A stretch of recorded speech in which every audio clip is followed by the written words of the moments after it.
महत्त्वाची बातमी आपण पाहूयात तर आखाती देशांमधील युद्धामुळे गॅस नंतर आता डिझेलच्या पुरवठ्यावर देखील त्याचा परिणाम होऊ लागलाय। बुलढाण्याच्या शेगावमध्ये डिझेल मिळत नाही तर पेट्रोल देखील संपण्याची शक्यता वर्तवली जाते। शेगावमधील 2 डिझेल पंप बंद असल्यामुळे ग्राहकांचे मात्र हाल होत आहेत। पेट्रोल फार कमी आहे आणि आज संध्याकाळ 6 वाजेपर्यंत ते सुद्धा संपून जाईल। आमच्या डिझेल जवळपास शुक्रवार शनिवारपासून आमच्याकडे डिझेल नाही आहे आणि आम्ही वारंवार जे आमचे अधिकारी आहेत त्यांना आम्ही विनंती करत आहे की इथे आमच्या पेट्रोल पंपावरती पेट्रोल डिझेल नाही आहे, आम्हाला लवकरात लवकर उपलब्ध आपण टँकर उपलब्ध करून द्यावे, पण अजून कुठलीही त्यांच्याकडून अशी हालचाली काही कसल्याही प्रकारे दिसत नाही। घरगुती गॅसचा पुरेसा साठा आणि वितरण देखील सुरळीत आहे असं पुरवठा मंत्र्यांनी म्हटलंय। इंधन आणि गॅसचं वितरण सुरळीत सुरू आहे असा दावा भुजबळांनी केला आहे। घरगुती सिलेंडरचा काळा बाजार रोखण्यासाठी कारवाईचे आदेश देण्यात आल्याचं छगन भुजबळ यांनी म्हटलं। गरजेनुसार केरोसिनचा पुरवठा केला जाईल असंही त्यांनी म्हटलं आहे। राज्यामध्ये पेट्रोल डिझेलचा पुरेसा साठा शिल्लक असून सुरळीत वितरण सुरू आहे। घरगुती गॅसचा काळा बाजार रोखण्यासाठी राज्य शासनाने अत्यंत कठोर उपाययोजना केल्या आहेत। भारत सरकार आणि त्यांच्या कंपन्या सतत सांगत आहेत की LPG, PNG या गॅसचा साठा आमच्याकडे भरपूर आहे, त्याची काही काळजी करू नका। तर युद्धाच्या नावाखाली तेलाच्या किमती वाढवल्या। काही दिवसात तेलाच्या दरांमध्ये 13 ते 15 रुपयांची वाढ झालेली आहे। सूर्यफूल तेल हे 13 रुपयांनी तर सोयाबीनचं तेल 15 रुपयांनी महागलं आहे।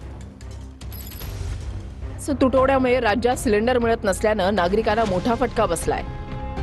त्यात आता युद्धाच्या नावाखाली तेलाच्या किमती वाढल्या। अवघ्या काही दिवसात तेलाच्या दरांमध्ये 13 ते 15 रुपयांनी वाढ झाली आहे, तर डालड्याचे भावही वाढले। बाजारपेठांमध्ये सूर्यफूल आणि सोयाबीन तेलाच्या किमतीत वाढ नोंदवण्यात आली आहे। पाम तेल आधीचे दर होते 120 रुपये प्रति लिटर, ते आता झालेत 135 रुपये प्रति लिटर। सूर्यफुलाचं तेल पूर्वी मिळत होतं 140 रुपये प्रति लिटरनं, आता त्याचे भाव 15 रुपयांनी वाढलेत, ते आता दर झालेत 155 रुपये प्रति लिटर।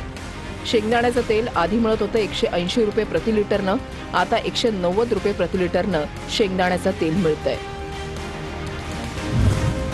मार्केट यार्डातील 15 किलोच्या डब्यामागे 30 ते 40 रुपयांची वाढ झाली आहे, तर बाहेरील राज्यातून होणारी आवक घटल्यानं घाऊक बाजारात 10 ते 12% दरवाढ दिसून येते। तेलाची किमती हे थोडेफार 3-4 रुपये किलोला वर खाली होतच असतात, पण आता थोडंसं एक युद्धजनक परिस्थिती आहे, त्याच्यामुळे थोडी बाजारात अस्थिरता आहे।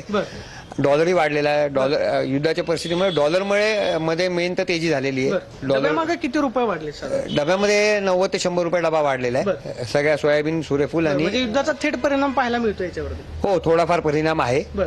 ठाण्यामध्ये गॅसच्या काळा बाजाराविरोधामध्ये कारवाई करण्यात आली। 483 सिलेंडर जप्त करण्यात आले। जालन्यामध्ये गॅस एजन्सीचा गोडाऊन फोडून 110 सिलेंडर लंपास करण्यात आले, तर पुण्याच्या चाकणमध्ये ट्रकमधून सिलेंडर विक्री होत असल्याचं कॅमेऱ्यामध्ये कैद झाले। जालन्याच्या रामनगरमधील भारत गॅस एजन्सीचं गोडाऊन फोडून चोरट्यांनी 110 सिलेंडर लंपास केले। 96 घरगुती, 12 व्यावसायिक आणि 2 प्रत्येकी 5 किलो असे एकूण 110 सिलेंडर लंपास केले। या प्रकरणी गॅस एजन्सी व्यवस्थापकाच्या फिर्यादीवरून मौजपुरी पोलीस ठाण्यात अज्ञात चोरट्यांविरोधात गुन्हा दाखल करण्यात आलाय। 96 घरगुती सिलेंडर भरलेले हे चोरीला गेले आणि 12 कमर्शियल व्यावसायिक हे एमटी चोरीला गेले आणि 5 किलोचे 2 भरलेले चोरीला गेले, जे एफटी ते व्यावसायिक आहेत। पोलीस स्टेशन मौजपुरी यांनी लवकरात लवकर तपास करण्यात यावा, बस एवढीच इच्छा आमची। चाकणमधल्या कंपनीच्या गेट समोर रांगेत उभ्या असलेल्या गॅस ट्रक मधूनच सिलेंडर बाहेर काढून सर्रास काळाबाजार केला जात असल्याचं उघड झालंय। ट्रकमधून काढलेले सिलेंडर घेऊन 3 तरुण घटनास्थळावरून पळून गेले आणि हा संपूर्ण प्रकार कॅमेऱ्यात कैद झालाय। गॅस तुटवड्याच्या पार्श्वभूमीवर राज्यात काळाबाजार रोखण्यासाठी पुरवठा विभागाची पथकं अलर्टवर आहेत। ठाण्यात 247 ठिकाणी केलेल्या तपासणीत 483 गॅस सिलेंडर जप्त करण्यात आले। या प्रकरणात 2 गुन्हे दाखल करण्यात आले असून 5 जणांना अटक करण्यात आली आहे।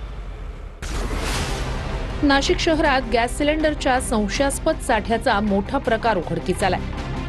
त्र्यंबक रोडवरील नाईस संकुल परिसरात पुरवठा विभाग आणि सातपूर पोलिसांनी सिलेंडरनं भरलेला ट्रक जप्त केलाय. कारवाई दरम्यान HP गॅसचे 500हून अधिक सिलेंडर रस्त्यावर साठवून ठेवलेले आढळून आले.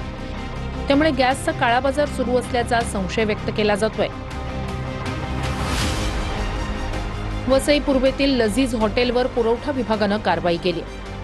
हॉटेलमध्ये घरगुती गॅसचा गैरवापर केल्याप्रकरणी 3 अटक करण्यात आली. तपासणी दरम्यान हॉटेलमध्ये घरगुती वापरासाठी असलेले गॅस सिलेंडर वापरून स्वयंपाक केलं जात असल्याचं उघडकीस आलंय. धुळे शहरात 15 आणि शिंदखेडामध्ये 12 असे एकूण 27 घरगुती सिलेंडर जप्त करण्यात आलेत. जप्त केलेले 27 घरगुती गॅस सिलेंडरचा वापर हॉटेल्स आणि खानावळीमध्ये होत होता. नंदादेवी LPG गॅस जहाज भारतामध्ये आता पोहोचलेलं आहे. नंदादेवी LPG गॅस जहाज आज पहाटे 4:14 गुजरातमधल्या वाडीनार अँकरेज पर्यंत पोहोचलेलं आहे. 2 आठवड्यांच्या समुद्र प्रवासानंतर जहाज भारतामध्ये आता दाखल झाले. मध्य पूर्वेत सुरू असलेल्या युद्धामुळे होर्मुझची सामुद्रधुनी बंद होण्याचं सावट असताना भारत या जलमार्गावरून आपली जहाजं यशस्वीरित्या बाहेर काढत आहे. भारत सरकार आणि इराणमधील चर्चेनंतर भारतीय जहाजांच्या प्रवासाचा मार्ग मोकळा झालाय. शिवालिक या जहाजानंतर नंदादेवी हे जहाजही गुजरातच्या वाडीनार अँकरेजमध्ये दाखल झालंय. तर जगलाडकी जहाज हॉर्मुझची सामुद्रधुनी ओलांडत भारताकडे येत आहे.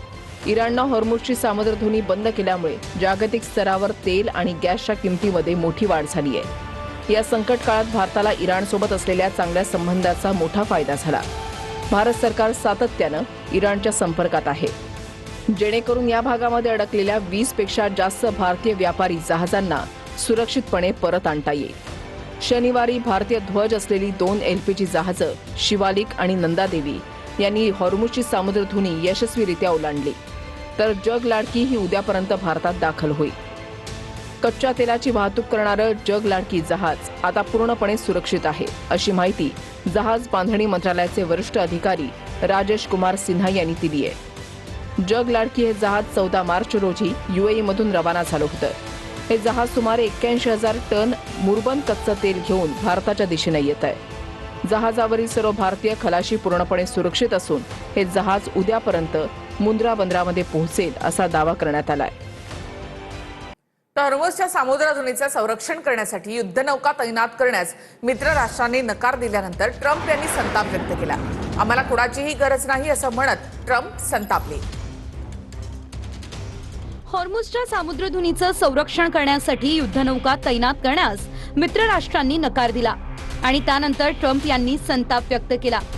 आम्हाला कुणाचीही गरज नाही असं म्हणत ट्रम्प यांनी संताप व्यक्त केलाय. इराण इस्रायल अमेरिकेतल्या युद्ध संघर्षात हॉर्मुझची सामुद्रधुनी बंद झाल्यानं चिंता वाढली आहे. ती पुन्हा सुरू करण्यासाठी अमेरिकेचे अध्यक्ष डोनाल्ड ट्रम्प यांनी जर्मनी, जपान, ऑस्ट्रेलिया, स्पेन आणि इतर मित्र राष्ट्रांना त्यांच्या युद्धनौका हॉर्मुझच्या सामुद्रधुनीत पाठवण्याची विनंती केली.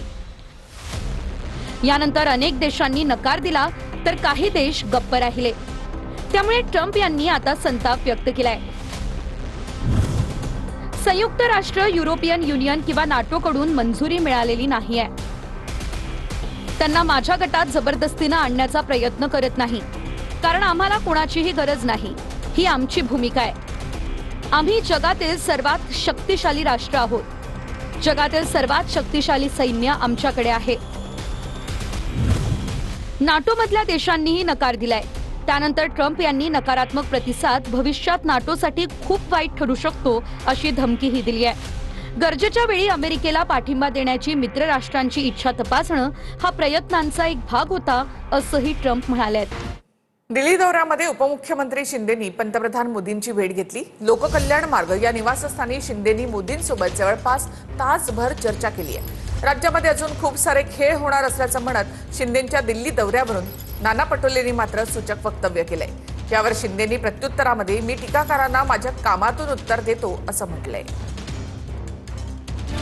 दिल्ली दौऱ्यात उपमुख्यमंत्री शिंदेंनी पंतप्रधान मोदींची भेट घेतली. लोककल्याण मार्ग या निवासस्थानी शिंदेंनी मोदींसोबत जवळपास तासभर चर्चा केली. दुबईमध्ये, मस्कतमध्ये, कुवैतमध्ये अडकले होते त्या लोकांना देखील पुन्हा मुंबईमध्ये, महाराष्ट्रामध्ये आणण्याचं काम देखील या ठिकाणी केलं. आपले होर्मुझमधून 2 जहाजं तेलाची मोठी जहाजं आली, त्याला हिरवा कंदील इराणने दिला. या बाबतीत देखील मोदीजींशी बोललो मी की आपल्या चांगल्या रिलेशनमुळेच हे सगळ्या गोष्टी शक्य होत आहेत. मात्र उपमुख्यमंत्री एकनाथ शिंदे यांच्या तातडीच्या दिल्ली दौऱ्यानं राजकीय वर्तुळात चर्चांना उधाण आलंय. दरम्यान राज्यात अजून खूप सारे खेळ होणार असल्याचं म्हणत शिंदेंच्या दिल्ली दौऱ्यावरून पटोलेंनी सूचक वक्तव्य केलंय. तर अधिवेशन सुरू असताना दिल्लीत येत असतो, कुणाला काय बोलायचं ते बोलू द्या असं म्हणत शिंदेंनी विरोधकांना उत्तर दिलंय. अजून खूप खेळ होणार आहे. संभाजीनगरच नाही, राज्यातल्या वेगळ्या वेगळ्या भागामध्ये अजून खूप खेळ होणार आहेत. काही घोडे बाजार पण सुरू झालेले आहेत, मोठे मोठे रेड सुरू झालेले आहेत. त्यामुळे खूप सारा खेळ होणार आहे. आता उपमुख्यमंत्री एकनाथ शिंदे दिल्लीत 2 दिवसापासून बसलेले आहेत. आता उद्या राज्याचे मुख्यमंत्री दिल्लीत जातील. मोठे अजून खेळ चालू आहे. त्याच्यामुळे मला आता त्याच्यावरची प्रतिक्रिया देण्याचं काही कारण नाही. विपक्ष तो जब से महायुति की सरकार आई है तो हर निर्णय के विरोध में, खिलाफ में विरोध करता है, आरोप लगाता है. हम उनके आरोपों को हमारे कामों से उत्तर देते हैं. इसलिए हम महाराष्ट्र की सरकार आम जनता की सरकार है, उसके लिए हम काम करते हैं. एक सवाल. मुख्यमंत्री देवेंद्र फडणवीसही उद्या दिल्ली दौऱ्यावर जाणार आहेत. फडणवीस केंद्रीय संचलन समितीच्या बैठकीला उपस्थित राहणार आहेत. 5 राज्यातील तिकीट वाटपासाठी भाजपची उद्या महत्वाची बैठक होणार आहे. उपमुख्यमंत्री एकनाथ शिंदे यांनी दिल्ली दौऱ्यात खासदारांची भेट घेऊन समज दिल्याची सूत्रांची माहिती आहे. सूत्रांच्या माहितीनुसार तुम्ही दिल्लीत असलात तरी माझं तुमच्या कामावर लक्ष, तुमच्या सगळ्यांच्या कामाचं रिपोर्ट कार्ड तयार होतंय. आधी काम करा, मग पदाची अपेक्षा ठेवा. पक्षाची आणि सरकारची बाजू सभागृहात जोरदारपणे मांडा. पक्षाचं प्रतिनिधित्व सभागृहात दिसण्यासाठी पूर्णवेळ सभागृहात उपस्थित राहून मुद्दे मांडा. काम करणाऱ्यांचा पक्षाकडून योग्य सन्मान केला जातो, तेच तुमच्याही बाबतीत लागू होणार असं शिंदेंनी खासदारांना समज दिली आहे. दरम्यान संसदेत शिंदेंची केंद्रीय संसदीय कामकाज मंत्री किरेन रिजिजू यांच्याशी भेट झाली. यावेळी खासदार डॉक्टर श्रीकांत शिंदेही सोबत होते. रिजिजू यांनी श्रीकांत शिंदे यांचा उल्लेख मेरा छोटा भाई असा केला. आपका स्वागत है पार्लियामेंट में. धन्यवाद. ये हमारा छोटा भाई है, मेरा